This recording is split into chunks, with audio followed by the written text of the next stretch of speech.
শেখ হাসিনার ৭৮তম জন্মদিন আজ, নেই কোনো আয়োজন। সদ্য ক্ষমতাচ্যুত আওয়ামী লীগ সভাপতি ও সাবেক প্রধানমন্ত্রী শেখ হাসিনার ৭৮তম জন্মদিন আজ। ১৯৪৭ সালের এই দিনে ২৮ সেপ্টেম্বর তিনি গোপালগঞ্জের টুঙ্গিপাড়ায় জন্মগ্রহণ করেন।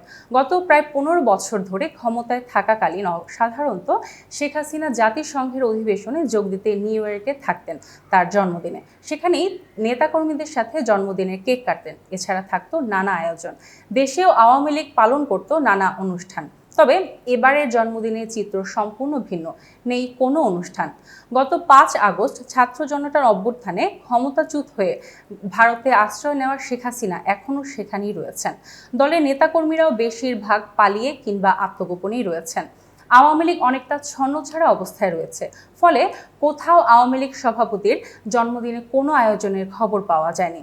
শেখ হাসিনা বঙ্গবন্ধু শেখ মুজিবুর রহমান ও বেগম শেখ ফজিলাতুন্নেসা মুজিবের বড় সন্তান। তিনি ঢাকার আজিমপুর বালিকা বিদ্যালয় থেকে ১৯৬৫ সালে মাধ্যমিক, ১৯৬৭ সালে ইন্টারমিডিয়েট গার্লস কলেজ বর্তমান বদরুন্নেসা কলেজ থেকে উচ্চ মাধ্যমিক পরীক্ষায় পাশ করেন। ওই বছরই তিনি ঢাকা বিশ্ববিদ্যালয়ে বাংলা ভাষা ও সাহিত্যে অনার্সে ভর্তি হন এবং ১৯৭৩ সালে স্নাতক ডিগ্রি লাভ করেন। এতক্ষণ বার্তা বৈঠকের সাথে থাকার জন্য অসংখ্য ধন্যবাদ। নতুন নতুন তথ্য ও সংবাদ পেতে বার্তা বৈঠকের ইউটিউব চ্যানেল ও ফেসবুক পেজের সাথেই থাকুন।